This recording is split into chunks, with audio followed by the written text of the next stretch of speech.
That the stream is alive and well and working across the internet. You see, we do multi-stream, which means you can find us on a number of different platforms, places like Twitch and Periscope. Are they around anymore? We're also on Facebook, and of course, YouTube always takes a little bit to get alive and well, but it looks like we're there. So let's get started.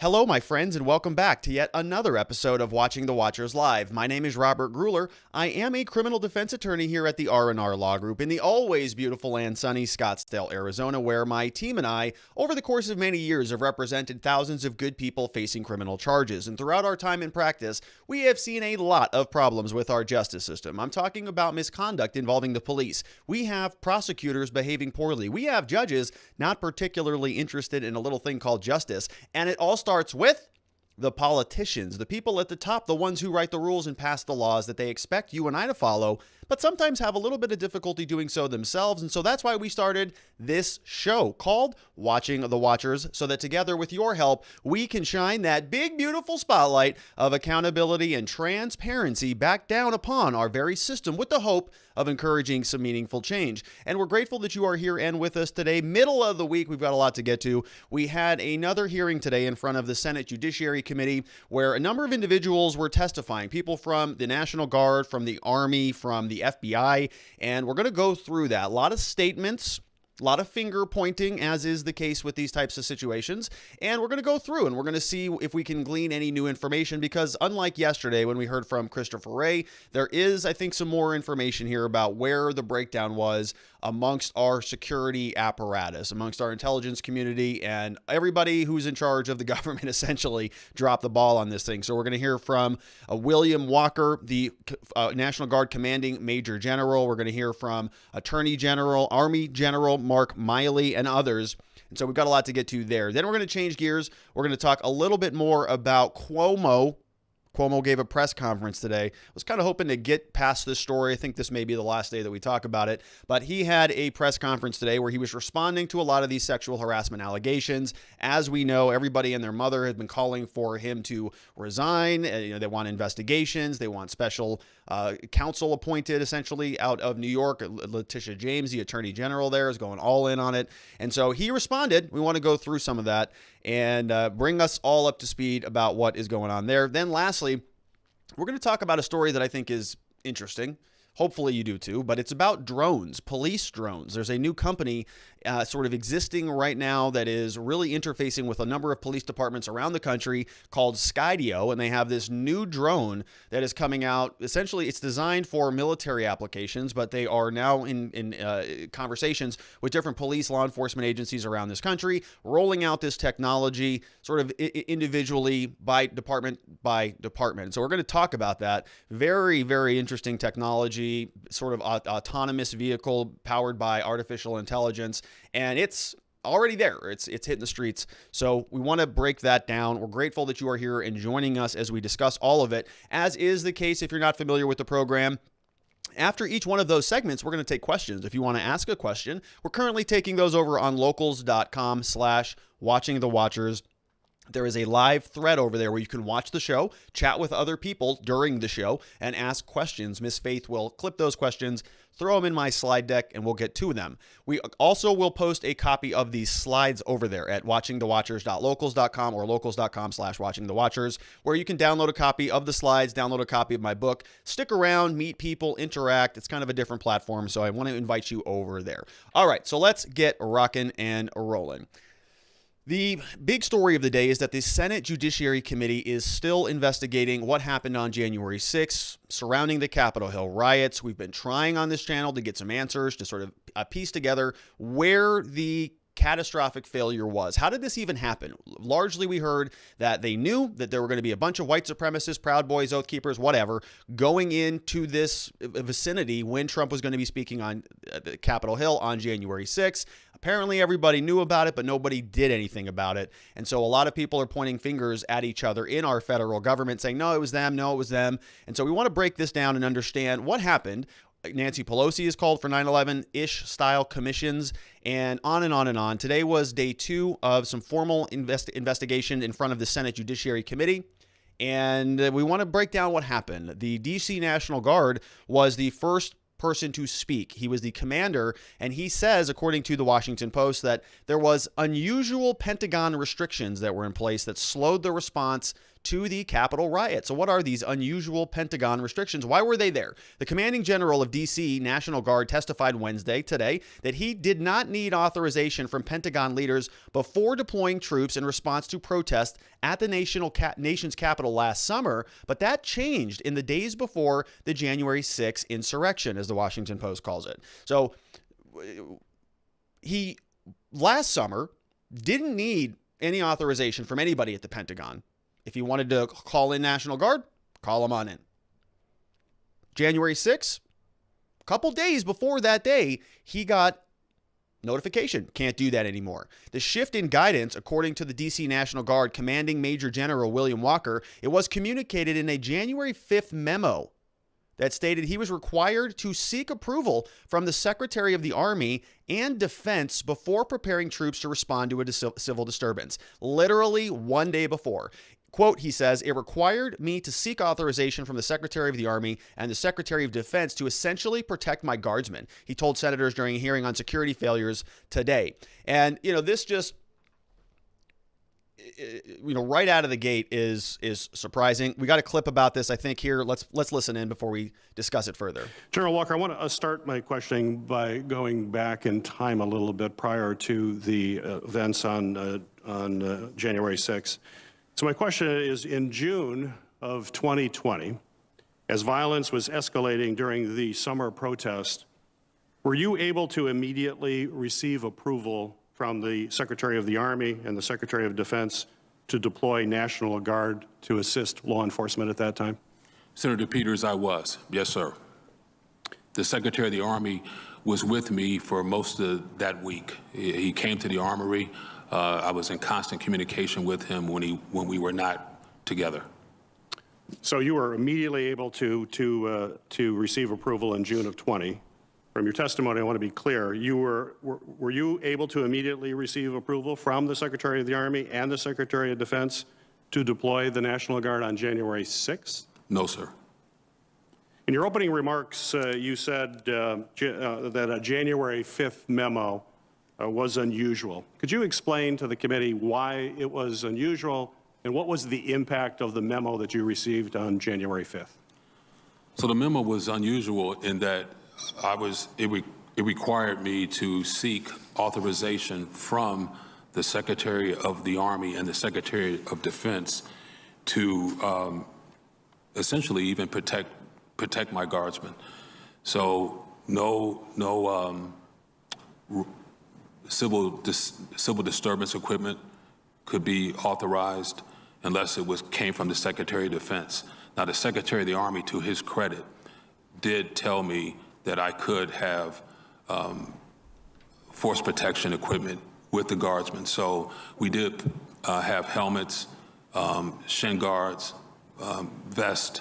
We did have that with us, but that came from the Secretary of the Army. The Secretary of Defense told me I needed his permission to escalate to have that kind of protection. All right. So apparently that order came from the Secretary of Defense. Remember, on January 6th, that would have been still under Donald Trump. And so I think that was Christopher Miller, who was acting November 9th through January 20th. That was the acting Secretary of Defense at that time. So apparently somebody in that department, or potentially him himself, sent a memo over to the National Guard chief and said, no more permission anymore, which is just mind-boggling to me that suddenly that they would make a change like that on January 5th. We'd like to learn a little bit more about that memo. Let's see what we have in this next clip.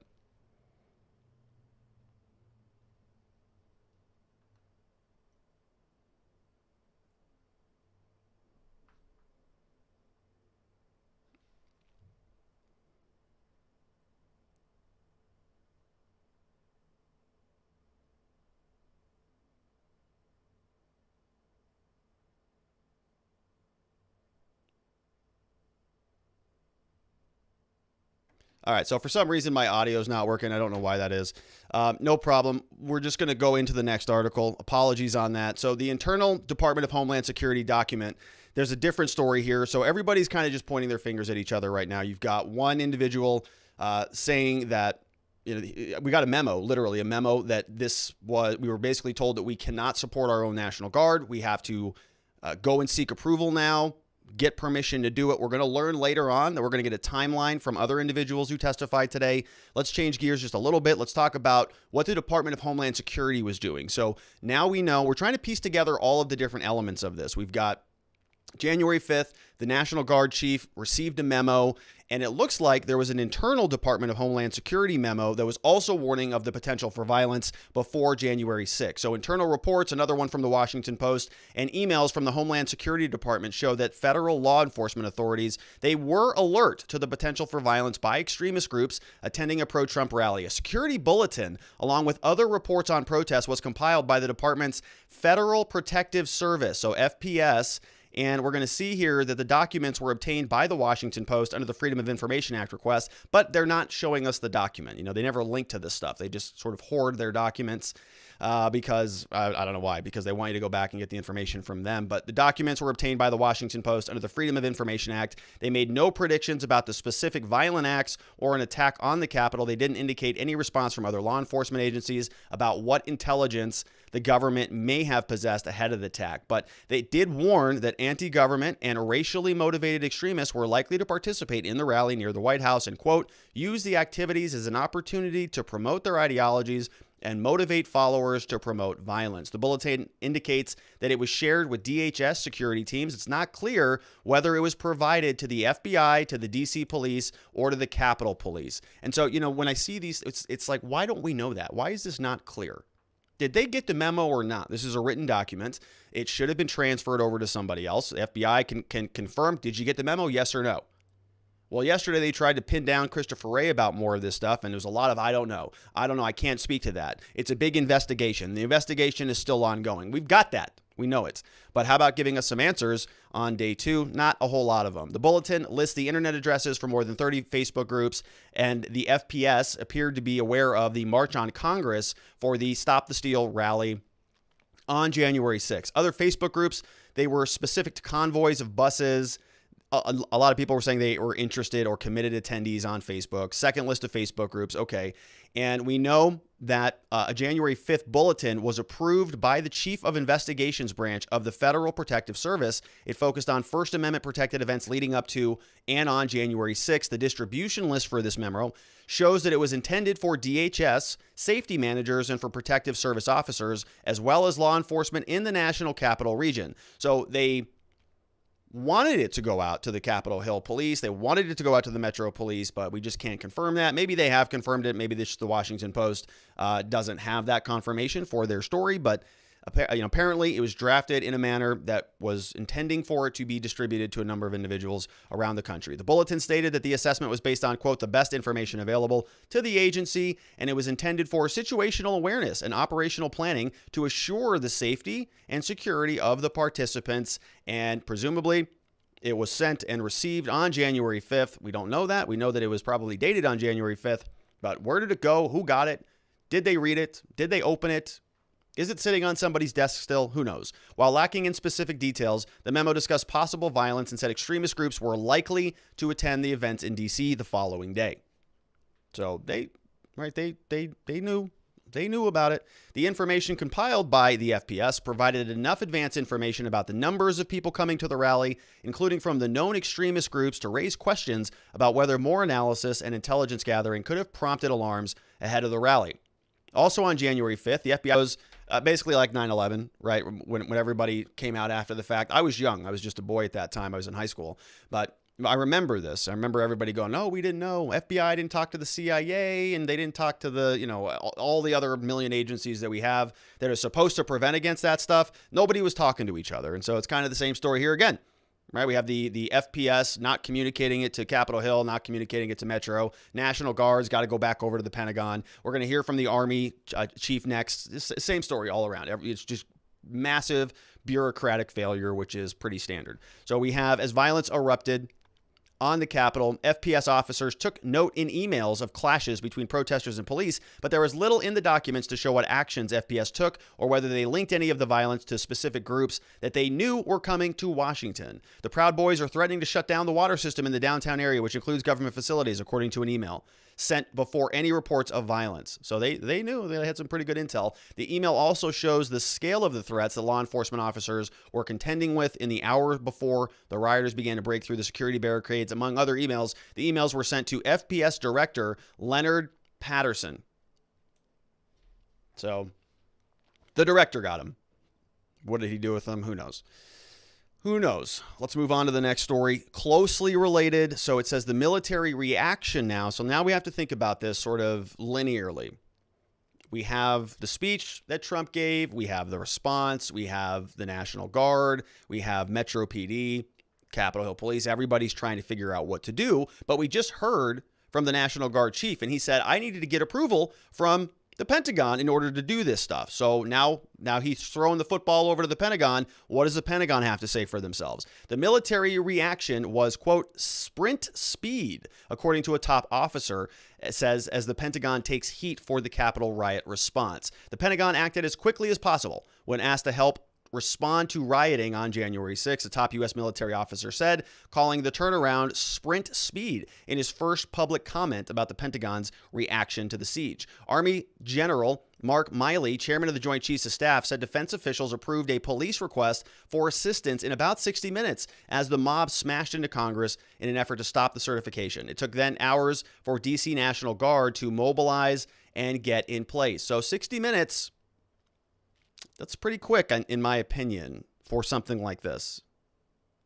You know, it's may feel long when you're in the heat of the moment, but I think that is actually pretty quick for an operation of this magnitude to mobilize a lot of different things. I'm actually not too shocked about that. Milley defended the military's efforts before and during the attack, saying the criticism in the aftermath of the events did not take into account the Pentagon's decision-making process and the steps involved with calling up part-time troops. His account diverged from that of current and former police officials. They placed a large share of the blame on the Pentagon, saying that officials there dragged their feet or even initially refused to send additional troops as the violent crowd overpowered a small police force. Right, so everybody's just 60 minutes. You know, I think 60. I mean, you know, you have to assess what's happening there, and so yeah, they probably could have done that faster. But we're talking about the government here. Can they do anything in 60 minutes? That's pretty good by government standards. We have Milley said he understood why lawmakers or security officials at the Capitol may think the Pentagon response lacked urgency.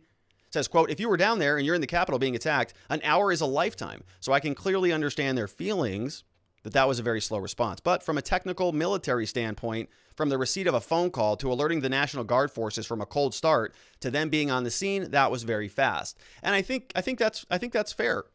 If the National Guard is starting from scratch, if they're starting from a cold start, as he says. So the next question would be, well, why were they starting from a cold start? Everybody got the memo on January 5th, or they should have. It was written for other people to get the memo. Did they read it? You got to read the memos, people. You can't just ignore the memorandum, right? They should have put, you know, those emails you get from somebody that you're supposed to read emails from, and they know you don't read their emails, so they write, please read in the subject with stars and squigglies and emojis and everything in there. Please read. And you still don't read it. Eesh, you know, don't you hate that? Somebody should have done that in the memorandum because maybe somebody would have read it then. I don't know, just speculating.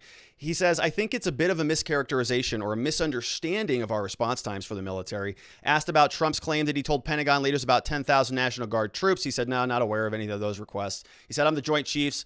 If there was an order for 10,000, I would have known about it.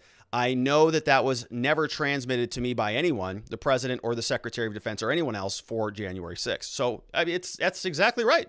Nobody knew about anything. Nobody knew about any messages being sent. Mayor Bowser said we don't want any additional help, even though FPS says you might need some additional help. They're not communicating with one another. Sergeant at Arms, Capitol Hill Police Chief tells the Sergeant of Arms, hey, maybe we should bring in some more people. We've got some credible threats that have been reported. They say, no, not so fast. It's bad optics. And so it's just everybody sending stuff around, everybody communicating about how to handle this event. And of course, it was a total disaster, and nobody knows what the hell anybody did. So, okay. Well, we also have a formal written statement from Jill Sanborn. She's the assistant director from the counterterrorism division over at the FBI, and she has a written statement that I want to go through. We heard a lot of, you hear a lot of senators asking sort of questions with no real follow-up, and we don't get into a lot of why questions right now. We're sort of getting a lot of what happened and when did it happen? And okay, so you got a memo. All right. So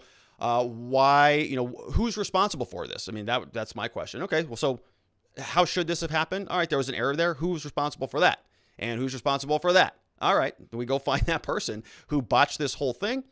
Hold them accountable for it, because right now what's happening is everybody in the government is pointing their fingers at everybody else, and we're going to lose responsibility in the mess of the bureaucracy. This is just, I think, standard operating procedure. They're going to have a bunch of hearings. We're going to get no answers out of the whole thing. They're going to say, oh, well, we're just going to identify a big category of people here that we're going to blame for this. Oh, well, here we go. We already got a foundation for it. We've already got, extremism and dangerous information, and we've got to go clamp down on this domestic violent extremism and this domestic terrorism. And so they'll just roll out a bunch of new stuff in order to clamp down on everybody else that may or may not even be closely connected to this, because we don't know we don't know what happened here or why this was so catastrophic. We have some indications that there are these, these dangerous groups. Obviously, I'm not condoning anything that happened there on January 6th, but we do want to know the level of the severity of the threat. Was this a security failure? Because it looks like a massive security failure from my perspective. We also look like we have some dangerous people there who wanted to do some bad things on that particular day. But if we're going to just say, no, they were so dangerous that they just overwhelmed our well-prepared security. We were braced for this and they overwhelmed us. That's how dangerous they are. That's not fair. That's not a fair categorization of this here.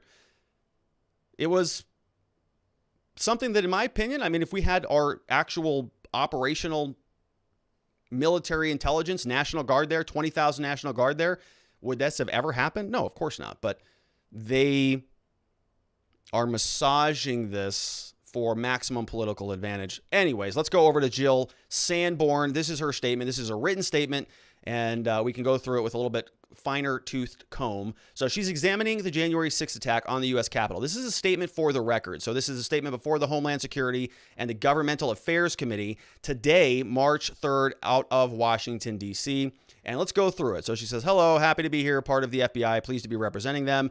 January 6th was terrible, democratic process, got that. On a personal note, thank you to everybody in the FBI. We strongly feel horrible about the events, got it.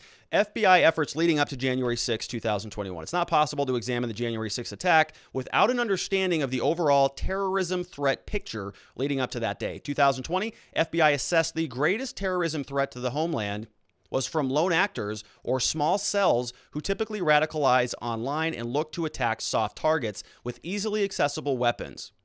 All right.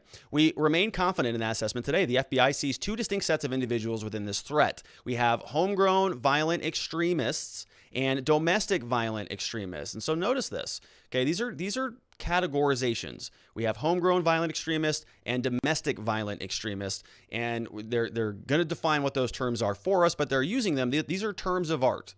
This is not somebody just sort of writing off the cuff. These are categorizations that they have identified into two distinct sets, and these are going to be profiles for further law enforcement and for their continuing activities. Both sets of individuals seek to engage in violent criminal acts, but homegrown violent extremists are inspired by or associated with designated foreign terrorist organizations, while domestic violent extremists, they're motivated by domestic influences, such as a longstanding DVE drivers to include, so I think that stands for domestic violent extremists, drivers to include racism, anti-Semitism, perceived government or law enforcement overreach, socio-political conditions, and personal grievances. So homegrown violent extremists are local, or they're domiciled here in the United States, and they are radicalized. They are seeking to interfere with the formal operation of governments, or whatever, however they're going to define what their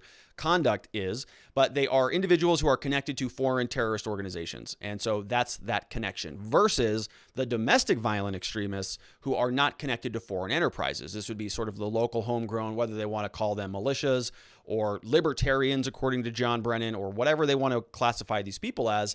They are not connected to a foreign entity. They're more upset about, constitutional violations or something like that, which apparently is an extremist position. Maybe, I don't know, but it is based around perceived government overreach, socio-political conditions, personal grievances, racism, anti-Semitism. That's what they're defining as the primary characteristics of domestic violent extremists. So let's carry on with her statement. It says, throughout 2020, there were 12 intelligence products for everybody else who we saw a threat in reporting criminal activity, domestic violence, extremism. Over the last year, we observed activity that led us to assess there were increases. June 2020, with Homeland Security, we issued 2 separate joint intelligence bulletins highlighting the potential for increased violent extremist activity at such demonstrations and noting that likely targets would include law enforcement and the government. August 2020, and another analytical report saying that domestic violence extremists, so DVEs,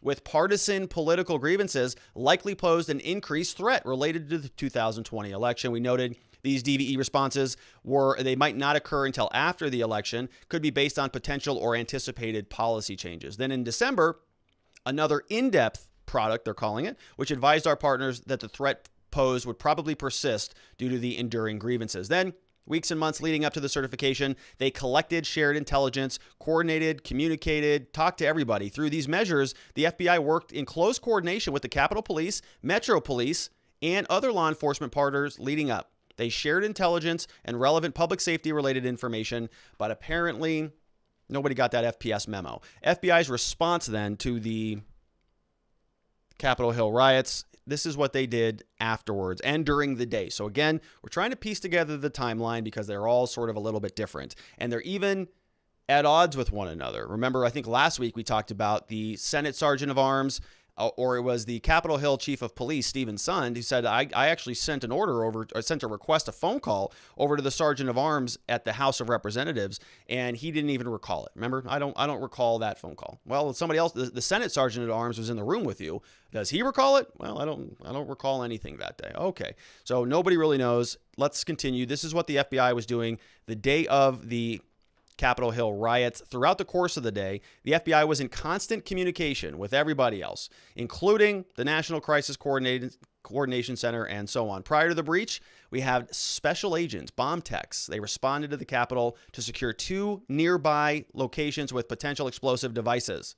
FBI, Capitol Police were responding to, rendering a number of individuals. Tactical teams came, partnered with the U.S. Capitol Police, SWAT teams, FBI evidence response teams, hostage teams, tactical teams. Everybody was there. They provided perimeter security around the Capitol building and where the explosive devices were found. Beginning on the evening of January 6th, the FBI surged substantial resources to ensure the safety of the Capitol, and they did a good job of that. I mean, they were back in there counting votes by, I think, 8 p.m. Eastern time. Since then, FBI deployed our full investigative resources, working closely, state, local, tribal, intelligence analysts, professional staff, gathering evidence, looking at web resources, 200,000 digital media tips, 30,000 tips. All right, great. So we know that that's still going on. The conclusion, looking forward, FBI assesses there's an elevated threat of violence from domestic violent extremists.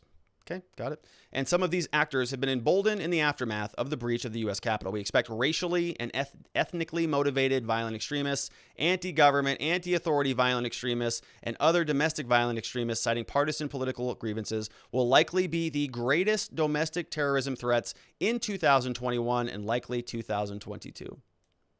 It's an interesting conclusion. They urge everybody, all the different government agencies and the private sector security partners to remain vigilant in light of the persistent threat posed by DVEs and their unpredictable target selection in order to effectively detect, prevent, preempt, or respond to incidents and terror attacks in the United States. So, all right. So there you go. They're defining the terms. I've been saying this for a month, ever since Jen Psaki got into the press briefing room and she started using this DVE language very clearly, started to say, all right, well, here it is. They're going to define it, and they're going to start to identify this as the biggest problem so that they can push through all of the rest of their political agenda, which in my opinion includes talking about, firearms, talking about dangerous language, talking about censorship, talking about controlling the narrative, which I think what this is ultimately all about. And they're not holding on. Tomorrow apparently is this big day for the QAnoners that I apparently read about. So they're issuing a press release statement. This went out to all members of Congress. This is an email that went out today, March 3rd, March 4th. Security information, all Congress got it from the acting sergeant of arms in the congressional building. It says here, we're continuing to work closely to monitor information related to March 4th, potential protests. Yesterday afternoon, U.S. Capitol Police received news and concerning information and intelligence indicating additional interest in the Capitol for the dates of March 4th through March 6th. And apparently, I'm not a QAnoner, but I read this in a different story somewhere that there was apparently March 4th was the original inauguration day for the presidency before we sort of modified the rules with some of the presidential amendments. And so there are people out there who are still saying that Trump is going to be inaugurated tomorrow. Okay. Not going to happen, but okay. You mean, you're free to think through some of that stuff. That's all right. I'm not real sure that we're going to see anything happen tomorrow, but we should all be extra cautious about it, according to the intelligence from our trusted intelligence apparatus.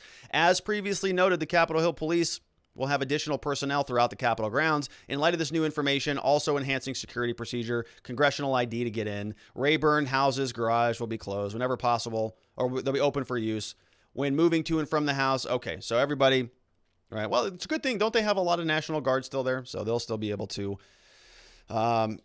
They'll be able to protect themselves. Okay, so let's jump into the questions over from locals.com/watchingthewatchers. Go on over there if you'd like to ask a question. Farmer's Daughter's in the house says, were you aware that Trump offered 10,000 troops for the 6th? I read that in the Epic Times about a month ago. Not a peep about it. No, I was not aware of that, actually, Farmer's Daughter. I did not know that. When Trump said that, I wasn't sure if he was just doing sort of the Trump talk. He may have mentioned it or something like that.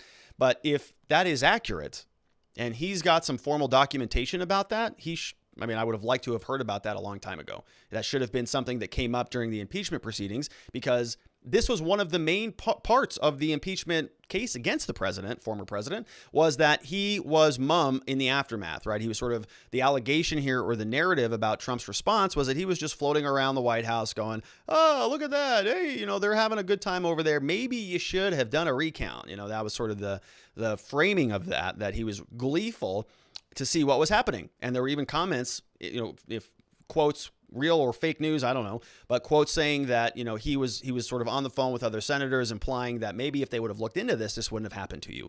Kind of not good stuff coming out of him. But if there was a documented paper trail, if we could connect the dots on this, and he did request 10,000 troops and it was turned down from somebody, or there was modification of this, a sergeant of arms communicated to somebody else, and this order didn't get fulfilled, that's a big problem. And I would like to know why that happened across the board. And I don't care who's responsible for it. If Trump asked for 10,000 and the Democrats didn't give it to him, they're responsible. If the Democrats were wanting to beef up security and Trump precluded them from doing so, or anybody in his administration, including the Secretary of Defense, precluded them from doing so, we want to know about that. I don't care who's responsible for it, but we have the biggest defense agency in the entire country in the entire world by like a factor of 10. Nobody's even close. And we couldn't protect a single building that had the most important people in it in our country at that time, allegedly the most important people, the self-appointed most important people in the country in that building, and they couldn't even protect it. Ridiculous. Liberty or Death says, what people don't realize is that right around 0 to 5, lieutenant colonel and above, they are politicians. An officer certainly does not make general without being a politician. It's soldiery until lieutenant colonel, and then kissing babies, false promises as if they were in Congress. Interesting, Liberty. Yeah, I don't know much of the inside baseball as it comes to the armed services or the military. I didn't serve, and I don't know. And it's sort of not a tradition in my family. I don't know many people who have served, and so I don't know about the politics. But I would guess it's just like any bureaucracy, right? You're going to have politics in everything that you do. Even in a private company, you've got politics. You want to get a raise, you gotta play the game a little bit. So I'm not necessarily upset about him giving political answers. I would understand that, but I would like to get some answers. And so far, I just haven't really seen it. It's a lot of pointing fingers at each other. And you would think that there'd be a little bit more accountability, at least within our armed services, at least within our military, that there would be more accountability. Farmer's daughter says, where do you suppose the weapons were since there were none confiscated by the FBI? Well, I didn't see many weapons there, even from the footage, right? They were flagpoles. There were fire extinguishers flying around. People had bear spray, stuff like that. Where do you suppose the weapons were? I don't think that there were any weapons. I mean, presumably somebody had some firearms. I saw zip ties. Did that guy have a gun? I don't know. But if the FBI didn't confiscate any firearms, and the only person who was shot, I think, was Ashley Babbitt, I don't know. Good question, Sharon. She says, of course, the stories are all different because they're all lying. They're covering up for those really responsible and suppressing the fact that Trump requested National Guard days before the event. Well, if that comes out, I'd be very curious. If that comes out. Liberty or Death says, people are saying tomorrow because FDR was inaugurated for one of his terms on March 4th. Interesting. Yeah, that's interesting. Yeah, so I hadn't paid much attention to the March 4th stuff, and that's kind of dates that got moved around. I think it might have been the original inauguration day in the Constitution, and they modified that when they passed some amendments after the fact, because originally it was first place for president got the presidency, second place got the vice presidency, and they realized that's not a good plan because those people hate each other. They just got done running against each other. They're not going to be able to work together. And so they modified some of that stuff. And so maybe that's where that change happened. I got to dial in on that. Good questions. Thanks for sending those over on locals.com/watching the watchers. All right. So let's change gears a little bit. We have to talk about Cuomo some more. I know.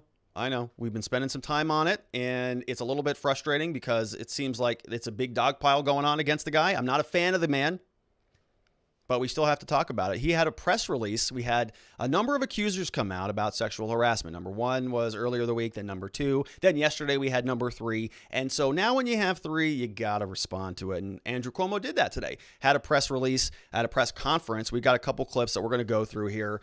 And we'll see where this continues to go. He's kind of doubling down on the I didn't do anything wrong, kind of pulling the Governor Northrup was his name. The governor, I think, out of, what was it, West Virginia, who did the blackface thing, and everybody was calling for his resignation. And then he just said, no, I'm not going anywhere. Sorry. Do what you want. They didn't do anything. So he's still in office, and it sounds like Cuomo is pulling that card, and I really can't fault him for it yet.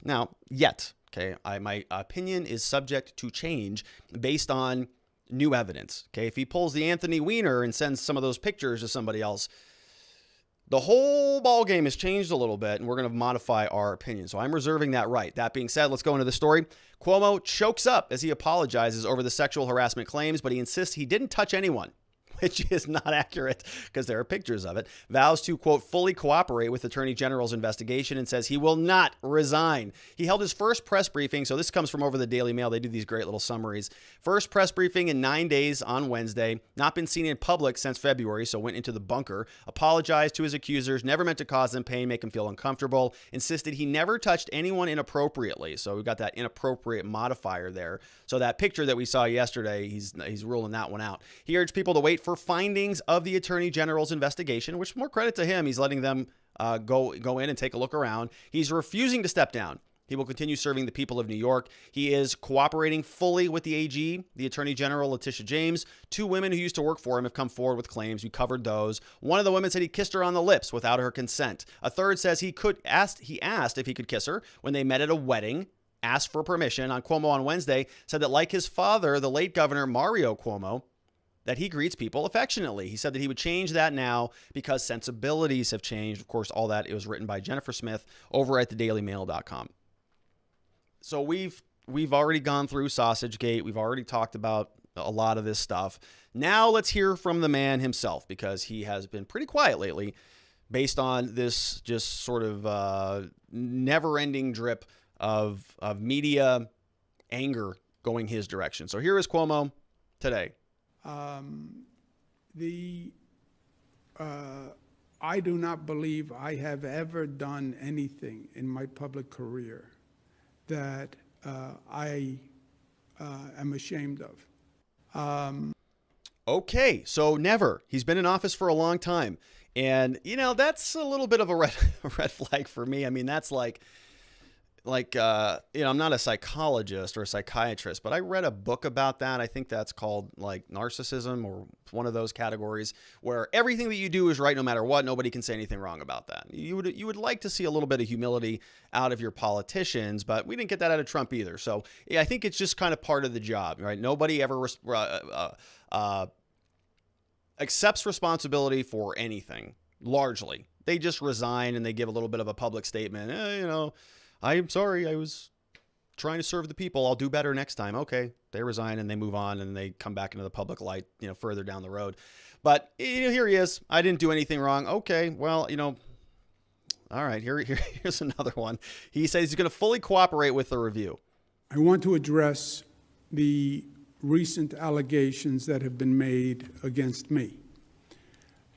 As you probably know, the Attorney General is doing an independent review, and I will fully cooperate with that review.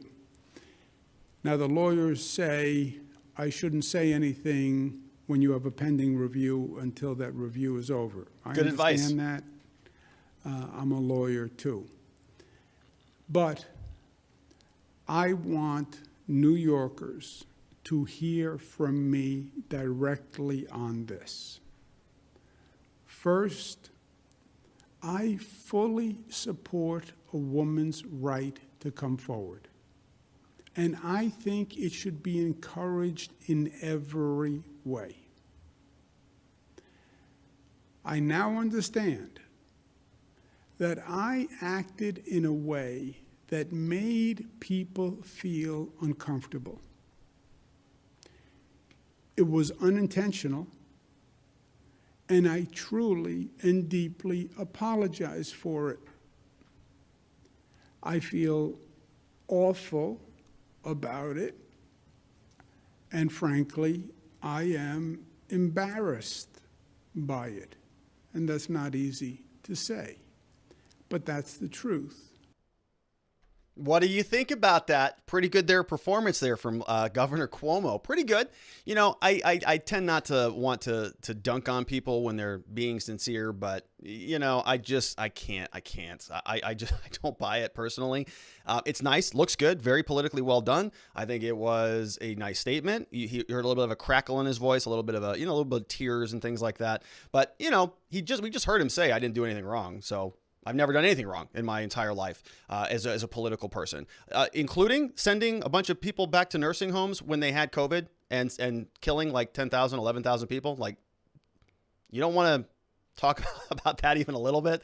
And so you just recognize that this personality type, in my opinion, is somebody who is very, very sure of themselves. And they know that there's very little repercussions to them. And they are in positions of power where they live and they sort of suck that up and it becomes a part of their personality. And he knew that he was making people uncomfortable. He's not a dumb person. He knows, he's been around a lot of other people. I think he knows exactly what he's doing, but he got caught. He probably thought that he had cover for the rest of his life because he was a powerful Democrat, and that just changed. And so now he's got to come out and sort of beg for forgiveness in front of the cameras. Did a very nice job. I think that's going to play very well in New York. A lot of people will watch that and they'll say, yeah, he's a pretty serious guy. He seems remorseful. So let's reelect him again for another 100 years. All right. So let's go to another clip. Here is Cuomo again saying that he never touched anybody. I think this is this clip.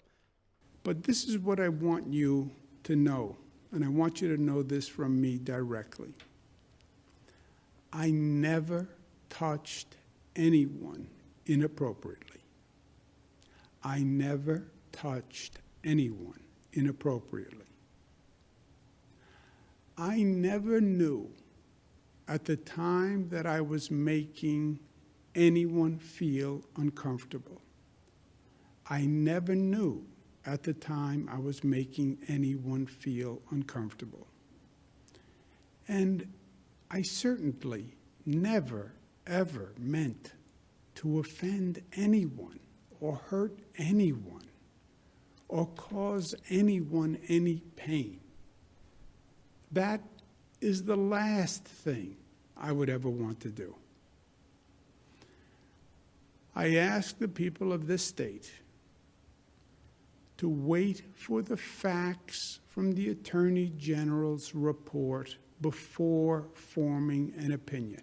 I actually think that's fair. I mean, honestly, I do think that's fair. He's being accused of some pretty heinous stuff. Largely to this point in time, we have not seen much evidence about it. I have no love for Governor Cuomo, but I think he's right here. There's been some allegations that he said and did some inappropriate things at parties that are inappropriate, but do they reach the level of an attorney general investigation and criminal charges and sexual assault or anything like that?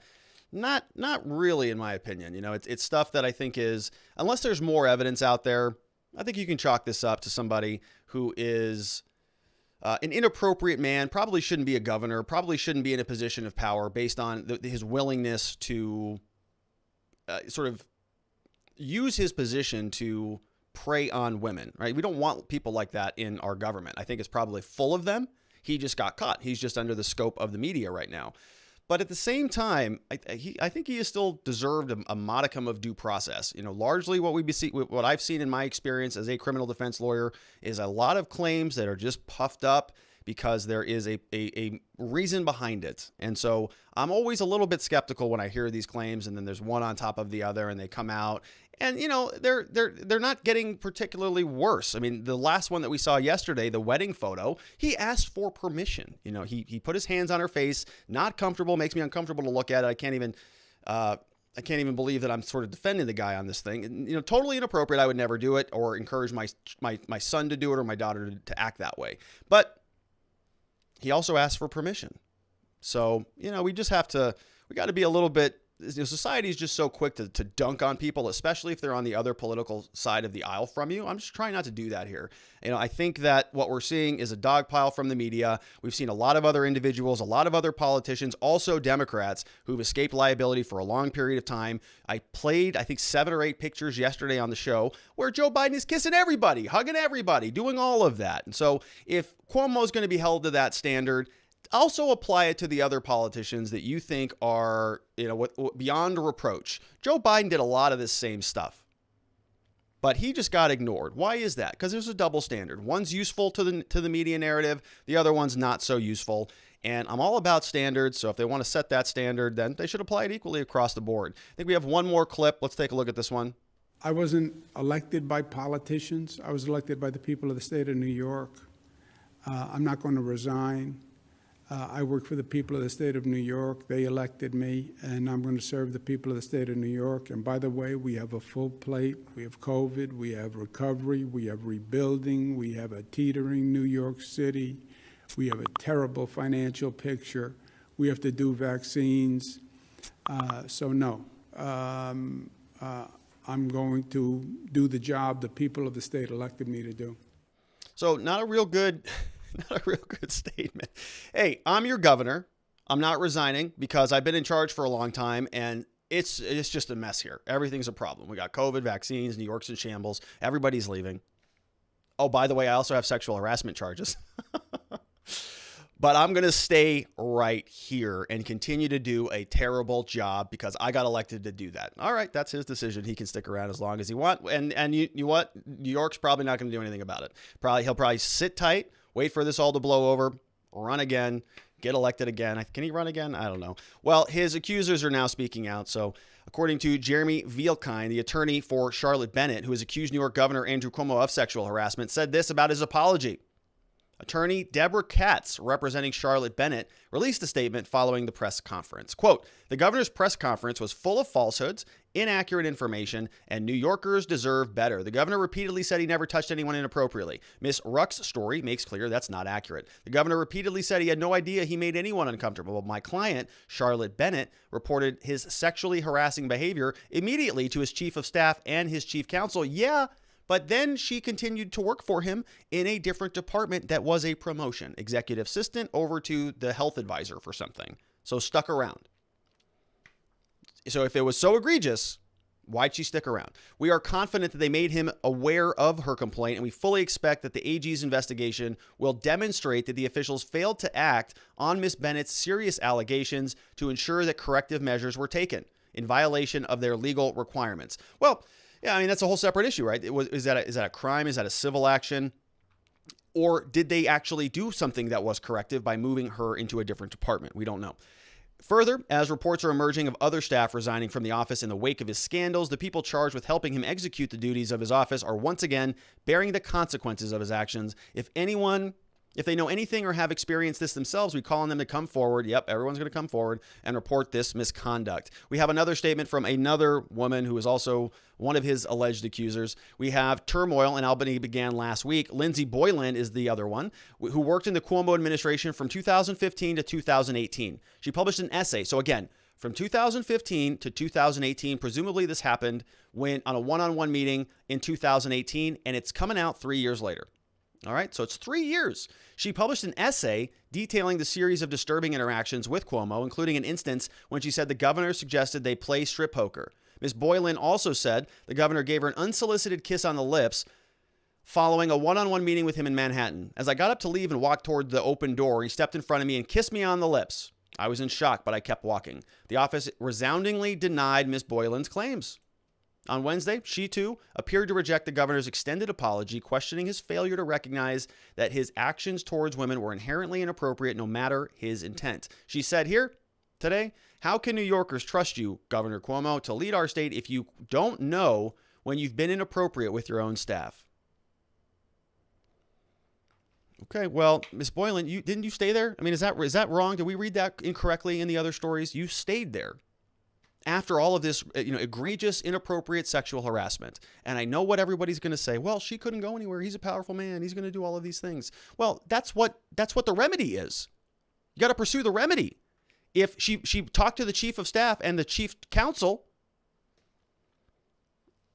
and they proposed a remedy to her, and she said, "Yeah, I'll move. Yeah, I'll take a raise. I was an executive assistant, and I'm going to go over here and be a health advisor." That was the remedy. They met. They had a conversation about it. They rectified it. So why is she out now in 2021 with a new report, a new essay, a new detail, everything? Book, blog, go on Twitter. She got 1.1 thousand hearts, 323 comments. This is the big debut. And now there's other people who are just following in the same footsteps, and it's just this dog pile on Cuomo. And it's unless there's more here, I don't know what she's so upset about. They gave her a remedy. She was there for a couple of years, 2018, got a promotion, got a raise, moved over to some other place. Now she's this public person who is standing behind these claims. All right, let's go to the questions from locals.com. It says here, Chris Wiseman. What's up, Chris? Good to see you again. It sure does seem to me like it's a lot more palatable to force Cuomo out for #MeToo rather than to deal with the COVID nursing home deaths fallout. He's no longer useful to the party. As much as he deserves to be fully investigated and prosecuted for any sexual harassment issues, it should not allow him in New York State to, quote, just move on. Yeah. So it's seeming more and more like this is sort of in that vein. There is this effort to remove him because of the COVID scandal. COVID scandal is much worse than the Me Too scandal, so they'll focus on the Me Too scandal, demand his resignation. He's refusing to his credit. He's saying, "No, I'm not going anywhere. I'm not resigning. You can do whatever you want to do. I'm staying right here, and come at me harder next time." He's not going anywhere. And I think the interesting angle on this is that we're now hearing that other governors are also coming under investigation for the same type of thing. I think Governor, what's her name, out of Michigan, Whitmer, Big Gretch Rona. She is now, I think, under investigation for the same thing. And there's hints and indications that there are other governors around the country who are also doing the nerve at home debacle. They're also sending people with COVID back into nursing homes, and a lot of people died as a result of that. So how about we just get rid of Cuomo? We sort of sweep this whole nursing scandal thing under the rug. That way it doesn't have tentacles that stem into other states and impact other governors around the country, because maybe there are some other people who want to be implicated. So Cuomo's gone. The nursing home story gets swept under the rug. Everybody moves on. It seems as reasonable as anything else. Last question on this segment before we move on. We've got Hack Consulting says, "This is better than Newsom, though. Newsom keeps wanting to preach, whereas Cuomo at least had the crackle and feel of someone actually taking things into account. There was no way to publicly admit wrong, As such, it is great that he acknowledged the embarrassment of his actions. This is better than attempts to apologize like Newsom did. Yeah, I think that's fair, Hack. I mean, I can see it both ways with the governor. He's a politician like any other person in this country. But he is also a person. And so you kind of got to weigh those things. Maybe he is embarrassed. Maybe he just thinks that this is how politics operate. Apparently, he's in good company because Joe Biden did the same thing, as have other politicians, historically speaking. So maybe he just thinks this is standard operating procedure, and he's just getting skewered by the media because of something else. And I think hats off to the guy. I mean, I like politicians who will fight against the media, and he is doing that to his credit. So we'll see where this goes. Like I said, if we wake up and we find that he had a TikTok account where he was communicating with, 14-year-olds like the other guy was close to doing, I'm not sure he was on TikTok, but he was on something. And, then we can modify our position on this thing. But, as it stands, these are claims that, if you want to use the media's terms, in my mind, are pretty much baseless at this point in time. I have not seen any evidence of widespread sexual harassment from Andrew Cuomo. In fact, we have not even seen, no court in America has found that sexual harassment exists for Andrew Cuomo. No evidence of it at all. Anybody who says otherwise is a conspiracy theorist, and they are spreading dangerous information, and they should probably be thrown off of the internet and, quite frankly, out of society. So that's enough of the Cuomo stuff. Let's change gears. Last story of the day. The police now are experimenting with some very powerful new technology. I'm talking about drones. You may have thought about drones as sort of, what you see on YouTube with a young man who's getting a new camera, a new GoPro, and he's kind of zigzagging around the world. And hey, this is fun. This is great. That technology is improving dramatically. We now have a new company, goes by the name of Skydio, that is experimenting with just ultra powerful drones that are powered by artificial intelligence that can basically move around the world and sort of pick themselves up, take off, land, surveil, and do everything autonomously, including flying around without hitting anything. In other words, they don't need a pilot. These things can just get up and go. And so very interesting stuff. Now, these were developed to use overseas in military applications in places like Iraq and Afghanistan, and places where the constitutional protections, the right to privacy, your freedom to be free from government intrusion, a lot of those things don't apply in those international war zones. And so to see that a lot of this same technology that was developed for those applications is now being deployed here at home is a little bit, concerning. We want to ask questions about it and see how this is going to be applied to us and our justice system, because this opens the door to a whole new range of surveillance that previously we have not seen. So let's dig into this story. It comes over from Forbes.com, written by Thomas Brewster. Really good article. Want to give him a hat tip on this. Really enjoyed reading this article. And he says here, drones with most advanced AI ever, coming soon to your local police department. And I think he's right on. We're going to show you a video from this company on what the capabilities of this drone are. It says here, founded by Google veterans and backed by $340 million from major venture capitalists, Skydio is creating drones that seem straight out of science fiction, and they could end up in your neighborhood soon. And I don't think that he's wrong about that. I mean, I literally think that these things will be here a lot sooner than anybody thinks. We see a lot of these Boston Dynamic dogs, walking around, and it's not far off before I think we see these things in our real world. And we can have an opinion on whether that's a good thing or a bad thing. I am somebody who is a big proponent of technology. I think technology solves a lot of things, but we got to be cognizant about how this is encroaching on the most basic fundamental principles that we all hold dear. So let's get into this article. It is a good one over at Forbes.com. If you want to read the whole thing, we're not going through the whole thing. I'm just clipping out some bits and pieces here. And then I pulled up some other documents. So what this author did, to his credit, Thomas Brewster, he filed a bunch of Freedom of Information Act requests from a number of different law enforcement agencies from around the country, and sort of asking questions about these drones. And he compiled this whole folder over on documentcloud.org where he's got all of the emails. I mean, he's got all of the Freedom of Information Act requests from all of his conversations are housed and available publicly. If you want to go read through them, I have a couple clips from some of them, but he really did a comprehensive job, and I just want to point that out. So he says, 3 years ago, Customs and Border Protection, they placed an order for self-flying aircraft that could launch on their own, rendezvous, locate, monitor multiple targets on the ground without any human intervention.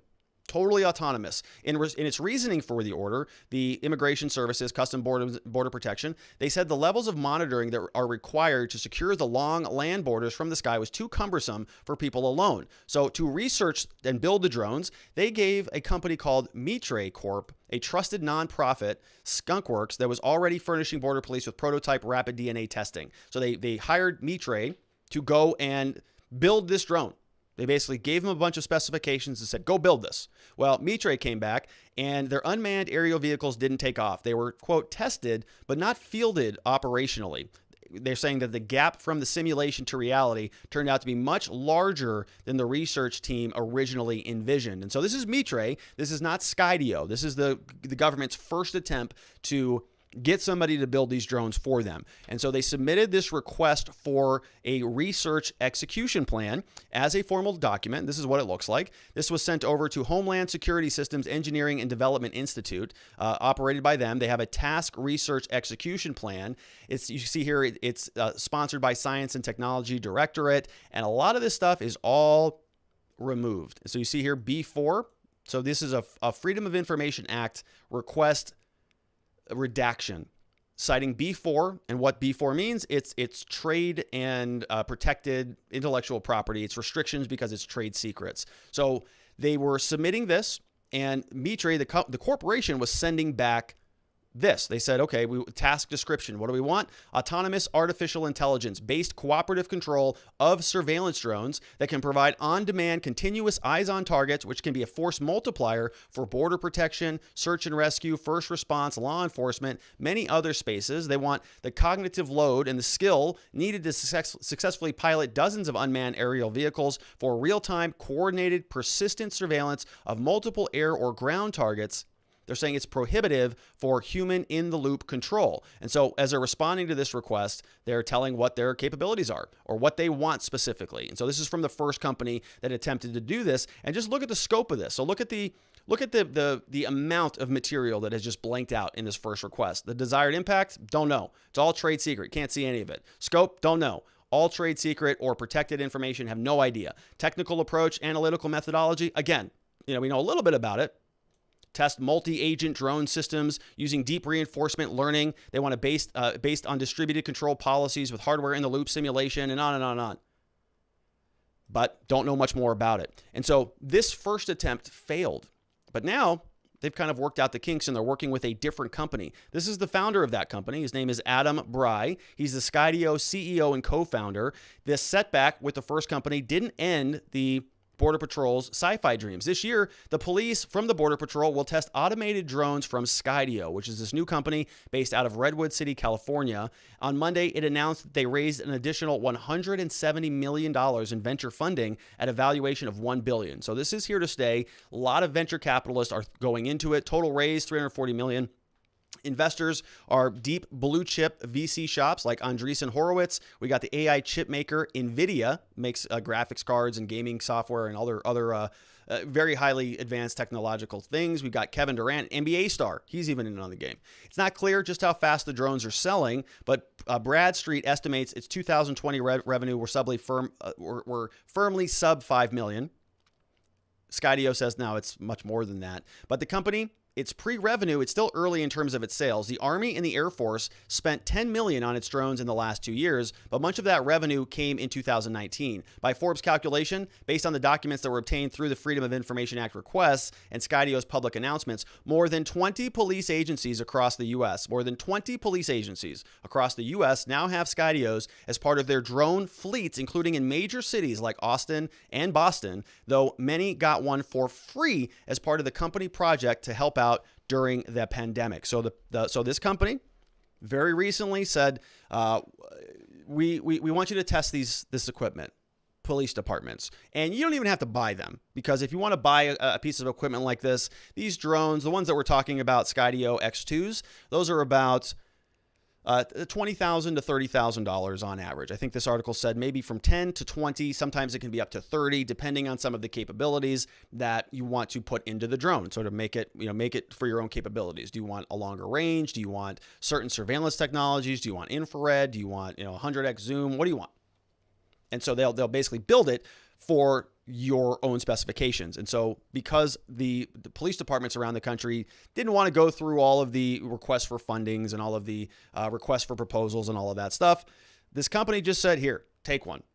We'll show you how great it is. And they're using it now. 20 police departments around this country. So let's take a look at the trailer. This comes from their website. I want to show you what this is capable of. And before we get into it, I want to show you, I want to ask you to pay attention to a couple things. So in my watching of this piece of video, this piece of marketing material that they have crafted, this seems to me like it is for overseas military, live combat situations.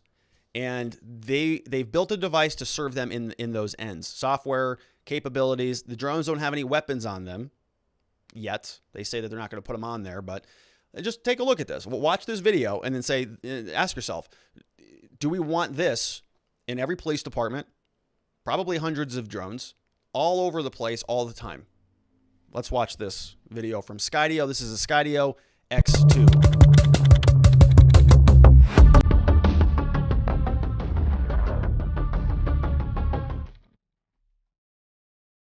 Tiny.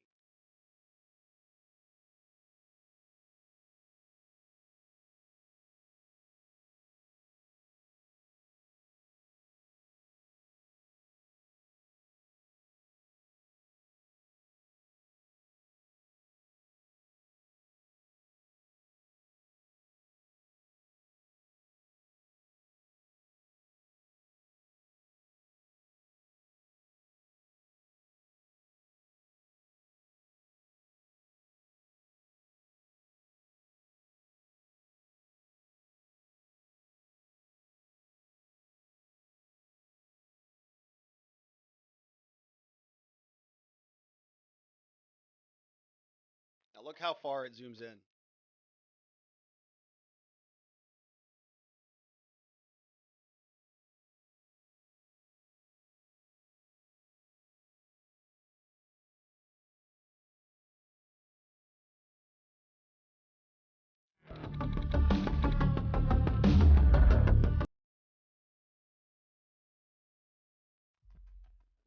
Infrared right through your windows.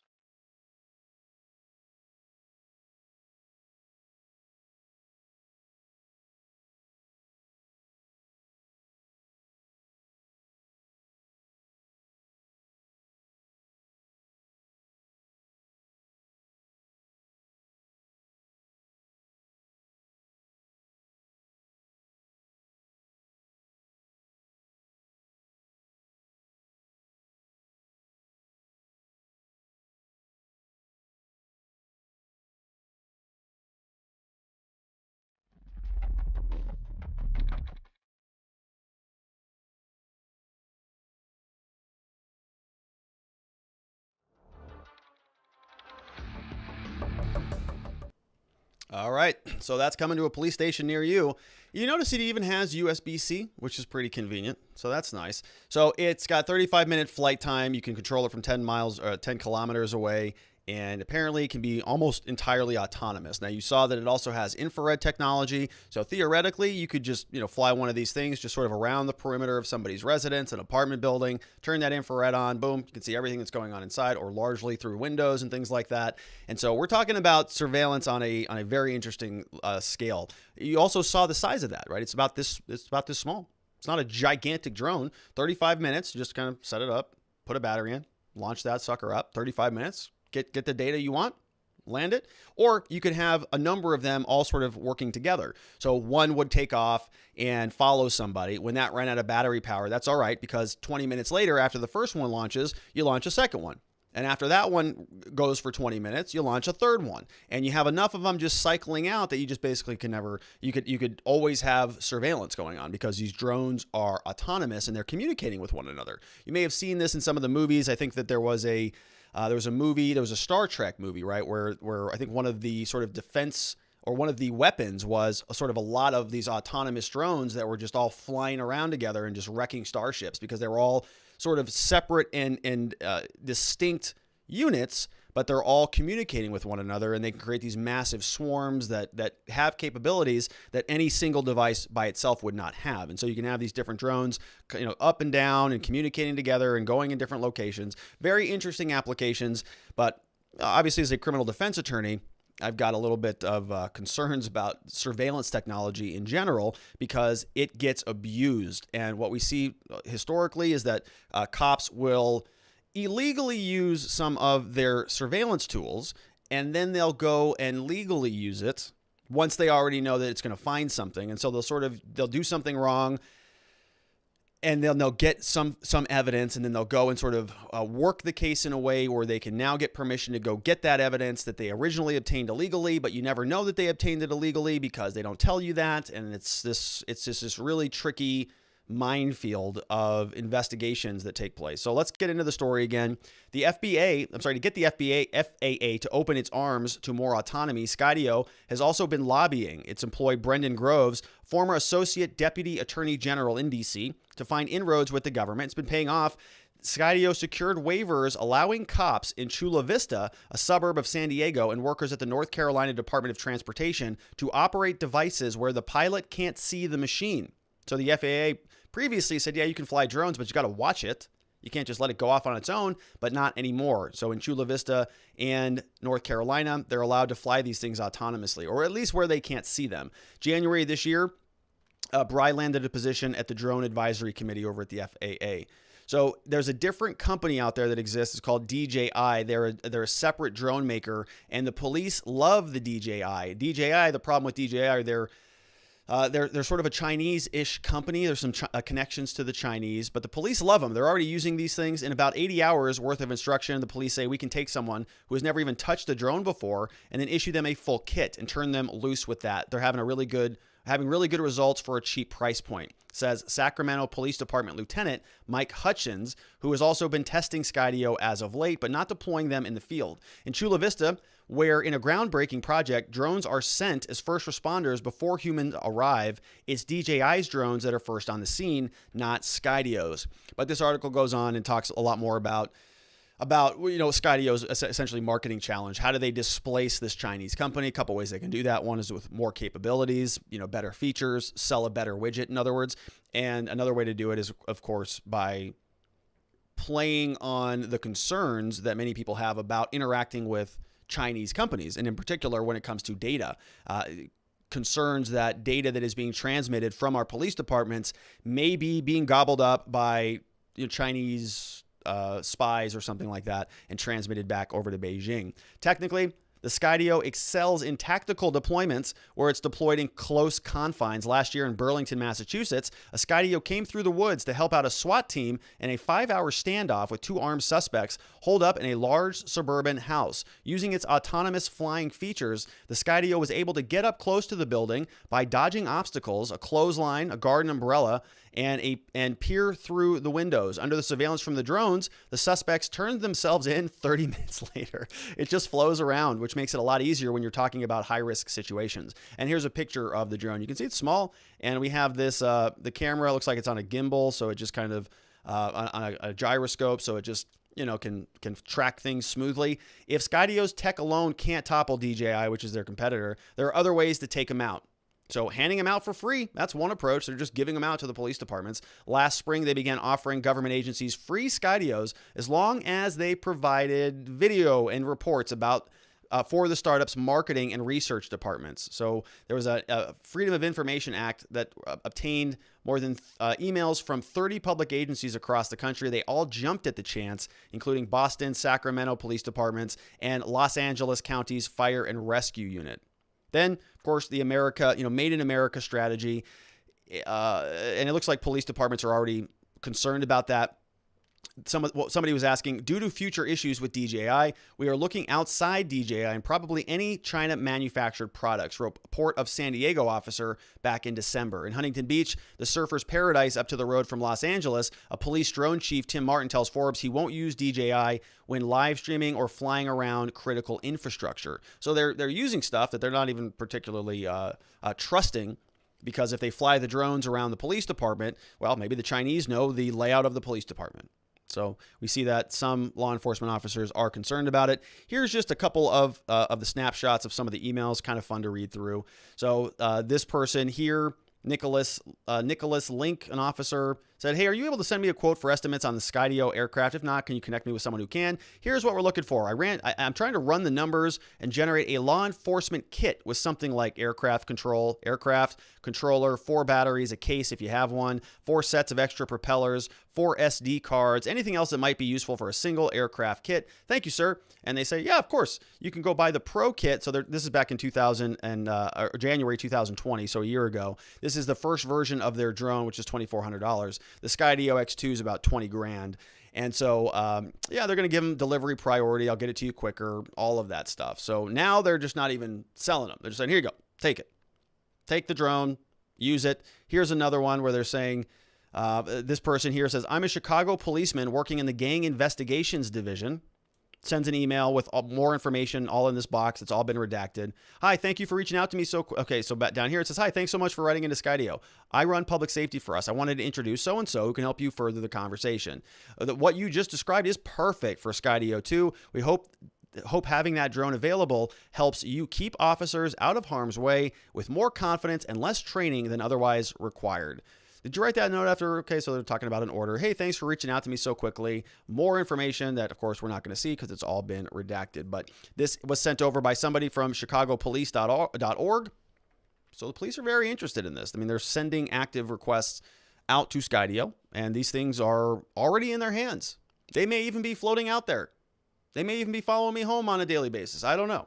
But here is the rest of the article. Skydio is contracting with the military and about to start work with CBP, and likely to turn some heads. In some corners of Silicon Valley, engineers balk at the idea of working with such agencies. Thousands of Google staff, for instance, called on their employer to cease working with the Pentagon and immigration agencies in 2020. But Bry says Silicon Valley companies shouldn't shy away from working on government projects, won't comment directly on it. He says it's unfortunate that some of these agencies are as polarized as they are. I think an organization like the Border Patrol is critical for society. He says, pointing to a corporate promise that Skydio will never sell to a repressive regime or put weapons on its drones.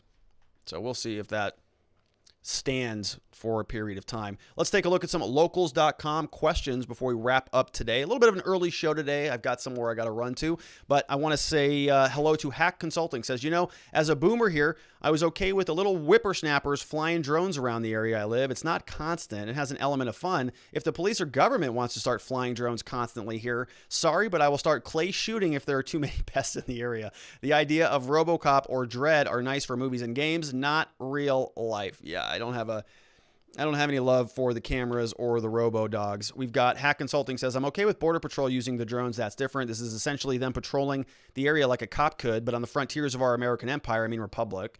Cops are needed to do the patrolling in person. If that does not work, they need more people. Patrolling in a neighborhood with a drone means there is no need to patrol that neighborhood, and it is excessive government intervention." I think that's a pretty good point. It sort of begs the question, what are the police there to do? What are they supposed to be doing? And it's, ultimately, I think one answer would be protecting life, right? Protecting and preserving life. And so a drone can't really do that. Now, a drone could notify them and they could get there quickly. But I think like you said, Hack, the better solution there is you just have, more officers on patrol rather than a bunch of drones. That's one solution. I'm not so sure that we need a bunch more cops either, but other ways to go about this. I don't know where the drones are going to go. Are they going to be out there enforcing traffic violations? Because we already have cameras that do that all over the place. Maybe they'll just send them up there and they'll just be monitoring people for speeding and unsafe lane change.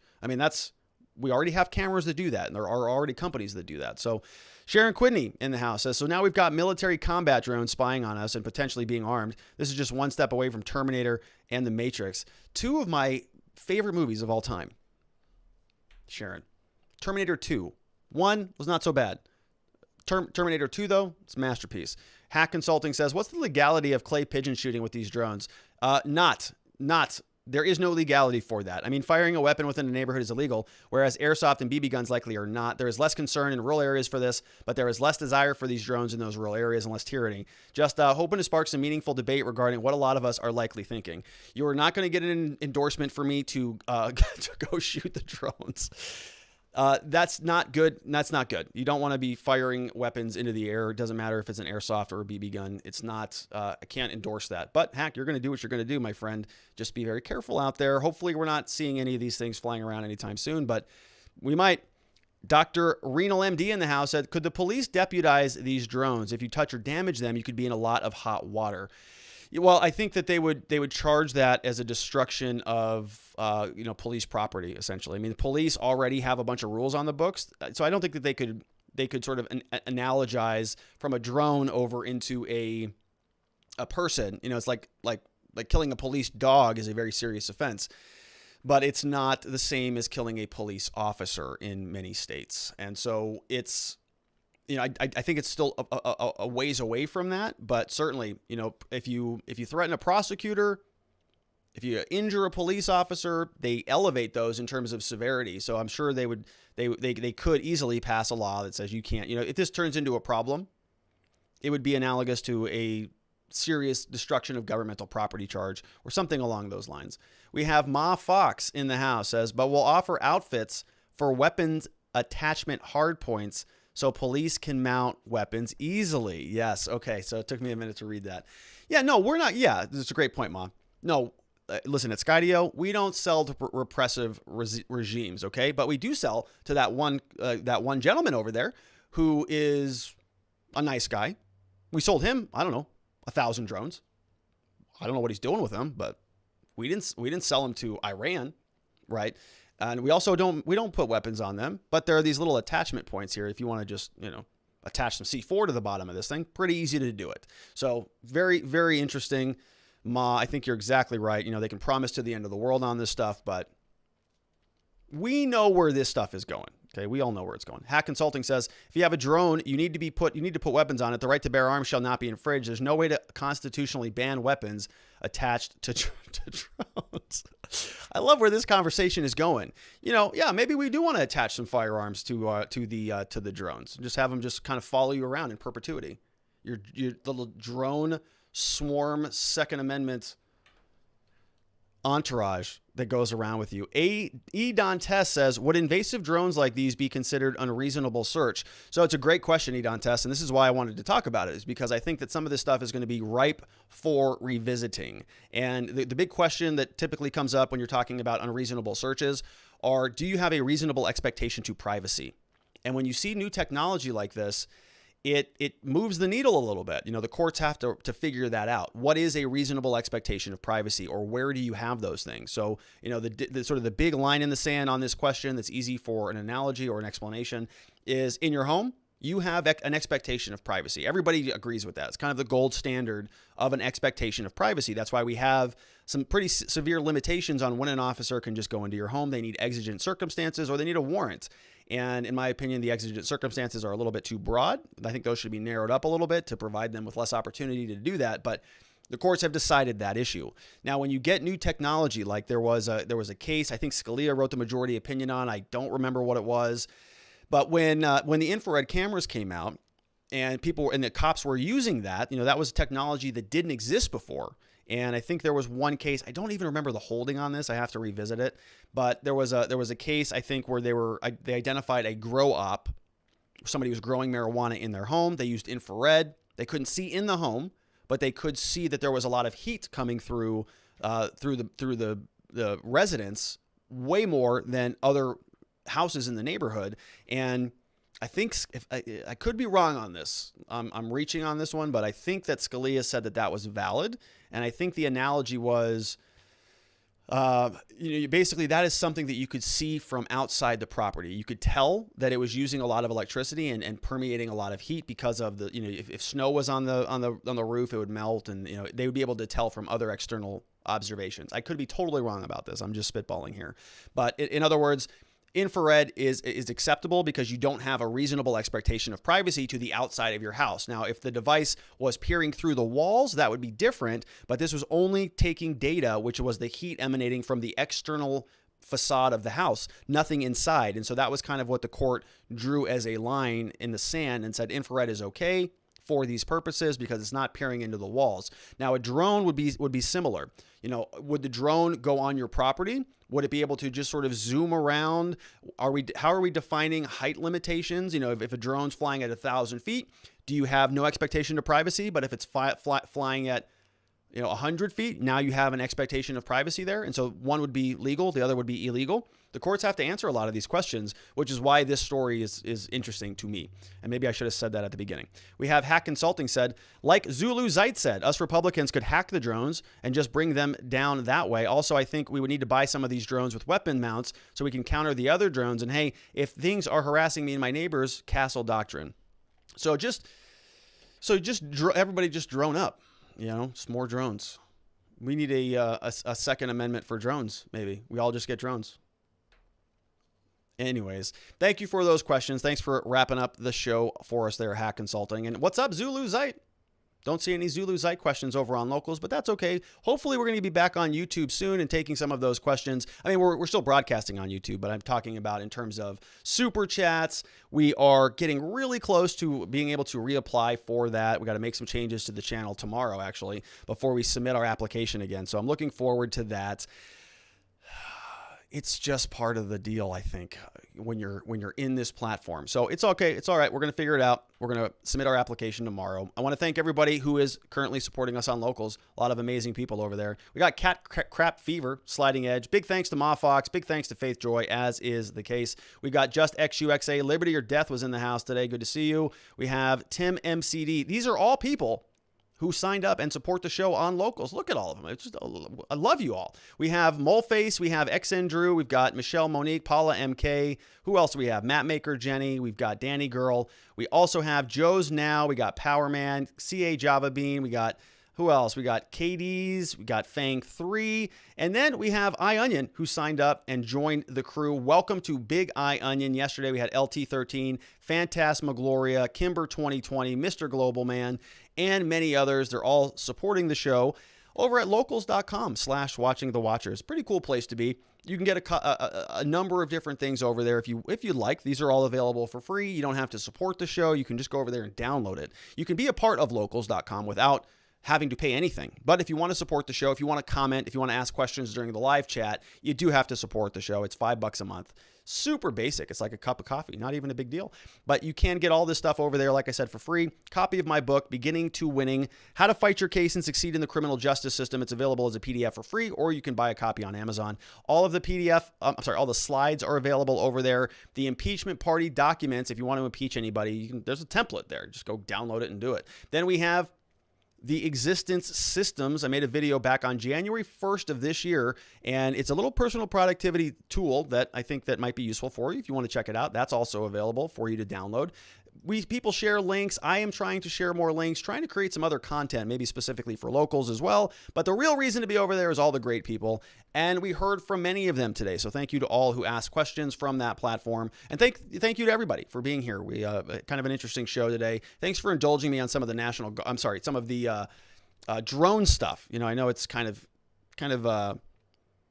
interesting topics when we're talking about surveillance, and this stuff will ultimately take years, I think, to flesh out in the courts. And so I just like to flag some of these issues from you from time to time. All right, so that's it for me. Lastly, but not leastly, I am a criminal defense attorney. I have a law firm here in Scottsdale. It's called the R&R Law Group, where my team and I, we help good people who have been charged with crimes navigate through the criminal justice system. We help people who've been charged with any type of crime. Anytime you're in trouble with the law, we can help. Whether it's a misdemeanor, a felony case, can be minor, can be major, anything in between. We help people remove mugshots. We quash warrants. We restore rights. We help people get their firearm rights back, be able to vote again, go apply for federal benefits. There's a lot we can do. If you have a blip in your past, we can clear that up for you. So if it's in the state of Arizona and you know somebody who needs our help, we would be honored and humbled if you sent them our direction.